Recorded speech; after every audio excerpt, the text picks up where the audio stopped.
ఓం నమ శివాయ శ్రీమాత్రే నమః. మిత్రులకి శ్రేభిలాషులకి అలాగే నన్ను ఇంతగా ఆదరిస్తున్న యూట్యూబ్ ప్రేక్షకులందరికీ కూడా పేరు పేరు ధన్యవాదాలు. మిత్రులారా, మీ అందరికీ పరాదేవత ఎల్లవెల్లలా మీతో ఉండి మీ మనోవాంఛ నెరవేర్చాలని మనస్ఫూర్తిగా కోరుకుంటున్నాను. ఈరోజు మనం సోమవారం నాడు మీరు ఇంటి నుండి బయటికి వెళ్ళే ముందు ఈ చిన్న పని చేయండి. మీకు తిరిగి అనేదే ఉండదు. మీరు మనసులో ఏది కోరుకుంటే అది జరుగుతుంది. ఏ పని మీద అయితే మీరు బయటికి వెళ్తున్నారో ఆ పని ఖచ్చితంగా విజయాన్ని పొందుతారు. చాలామంది మిత్రులు మెయిల్స్లోనూ కామెంట్స్లోనూ రెగ్యులర్గా అడుగుతున్నారు, మాకు ఏది చేసినా కలిసి రావడం లేదు, ఎవరూ కూడా మాకు అనుకూలంగా ఉండడం లేదు, ఇలా రెగ్యులర్గా అడుగుతున్నారు. ఈ చిన్న పరిహారం చేసి చూడండి, మీరు మార్పుని ఖచ్చితంగా గుర్తించగలుగుతారు. అలాగే ఈ ఉపాయాన్ని ఉద్యోగస్తులు, వ్యాపారస్తులు, ఇంట్లో ఉండేవారు కూడా ఎవరైనా ఈ ఉపాయం చేయవచ్చు. ప్రతి ఒక్కరూ మీ మాటకు ఆకర్షితులవుతారు. అలాగే మీలో పాజిటివ్ ఎనర్జీ పెరుగుతుంది, సర్వకార్య సిద్ధి కలుగుతుంది. అంటే ఏది చేసినా అది దానిలో మీకు విజయం కలిగే అవకాశాలు, మార్గాలు తెలుస్తాయి, పని పూర్తి చేయగలుగుతారు. అలాగే ఏ పని చేసినా అందులో విజయాన్ని పొందడానికి మీకు మార్గాలు కూడా తెలుస్తాయి. ఈ ఉపాయాన్ని ఆడవారైనా మగవారైనా చేయవచ్చు. ఈ ఉపాయం చేయడం వల్ల మీకు సర్వకార్యసిద్ధితో పాటు ఐశ్వర్యము, భోగభాగ్యాలు కూడా లభిస్తాయి. చాలా తేలికైంది, విశేషమైన శక్తి కలిగిన ఉపాయం. మీరు ఈ ఉపాయాన్ని ఎవరైనా చేయవచ్చు. నెలసరి ఉన్నప్పుడు చేయవద్దు, అలాగే మైలు ఉన్నవారు చేయవద్దు. ఇది గుర్తుంచుకోండి.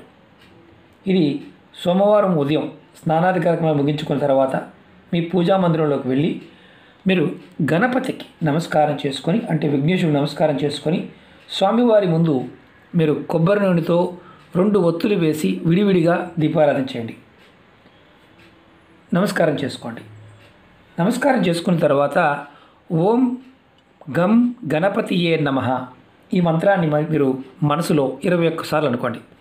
ఓం గం గణపతియే నమః. నేను ఈ మంత్రాన్ని వీడియో డిస్క్రిప్షన్లో కూడా పెడతాను. తర్వాత మీ మనసులో ఉన్న కోరికలన్నీ చెప్పుకోండి. మీరు ఏ పని మీద అయితే బయటికి వెళ్తున్నారో ఆ పని పూర్తి కావాలని, ఆ పనిలో విజయం లభించాలని కోరుకోండి. అలాగే మీకు ఆకర్షణ శక్తి పెరగాలని కూడా కోరుకోండి. అలాగే తర్వాత మీరు కోరుకున్న తర్వాత నేను ఇంకొక మంత్రం చెప్తాను. ఈ మంత్రాన్ని కూడా మీరు 21 సార్లు మనసు తలుచుకోండి. ఓం నమః శివాయ, ఓం నమః శివాయ. మీరు ఇలా కూడా అనుకోవచ్చు, ఓం నమః శివాయ నమః, ఓం నమః శివాయ నమః. ఈ మంత్రాన్ని కూడా నేను వీడియో డిస్క్రిప్షన్లో పెడతాను. ఇది చాలా చాలా తేలికైన శక్తివంతమైన ఉపాయం, కానీ చూడడానికి చాలా తేలికగా ఈజీగా కనిపిస్తుంది. మీరు పరిపూర్ణమైన నమ్మకంతో విశ్వాసం చేస్తే ఖచ్చితమైన ఫలితం వస్తుంది. ఆ తర్వాత ఏం చేయాలో చెప్తాను. ఆ తర్వాత మీరు మీ ఎడమ చేతి పైన మీరు ఒక దైవక నెంబర్ని రాసుకోవాలి. ఆ నెంబర్ కూడా చాలా తేలికైంది. ఈ నెంబర్ వచ్చేసి 47 ఈ నెంబరు ఎడమ చేతి పైన ఆడవారైన మగవారైనా రాసుకోవచ్చు. ఈ ఉపాయాన్ని మీరు ఖచ్చితంగా 11 సోమవారాలు చేయాలి. చాలామందికి ఏంటంటే అనుమానాలు ఉంటాయి, ఎన్నిసార్లు చేయాలని. మధ్యలో మీకు సోమవారం నాడు నెలసరి వస్తే ఆడవారు ఆపేయండి, మగవారు మాత్రం కంటిన్యూగా 11 సోమవారాలు చేయండి. ఇలా చేయటం వల్ల 11 సోమవారాలు చేయటం వల్ల మీకు తిరిగి అనేదే ఉండదు. ఏది కోరుకుంటుంది జరిగి తీరుతుంది. అద్భుతమైన ఫలితాన్ని పొందుతారు. అలాగే మీకు ఈ వీడియో నచ్చినట్లయితే లైక్ చేయండి, ఛానల్ని సబ్స్క్రైబ్ చేసుకోండి, పక్కనే ఉన్న గంట సింబల్ని యాక్టివేట్ చేసుకోండి. మీకు నచ్చితే 10 మంది మిత్రులకి షేర్ చేయండి. మీరు గుర్తుంచుకోండి, నెంబర్ మాత్రం రెడ్ కలర్ పెన్నుతో కానీ స్కెచ్ పెన్తో కానీ రాసుకోండి, మార్కర్తో కాదు, పెన్నుతో మాత్రమే రాసుకోండి. నెంబర్ చెరిగిపోయిన ఇబ్బంది లేదు, అది కూడా ఎడమ చేతి మీద. మీరు అంతకుముందు వేరే వీడియో మనం ఏంజల్ నెంబర్స్ చెప్పాము, వాటిని కూడా చేస్తున్నాము, కొన్ని అనుమానాలు ఉంటాయి. మీరు ఏదైనా నిర్భయంగా చేయవచ్చు. ఏ వీడియోలో అయినా సరే మీకు ఈ ఉపాయం చేస్తూ వేరేది చేయకూడదు అంటే మాత్రం చేయవద్దు. లేకపోతే మీరు నిర్భయంగా భయం లేకుండా చేయండి.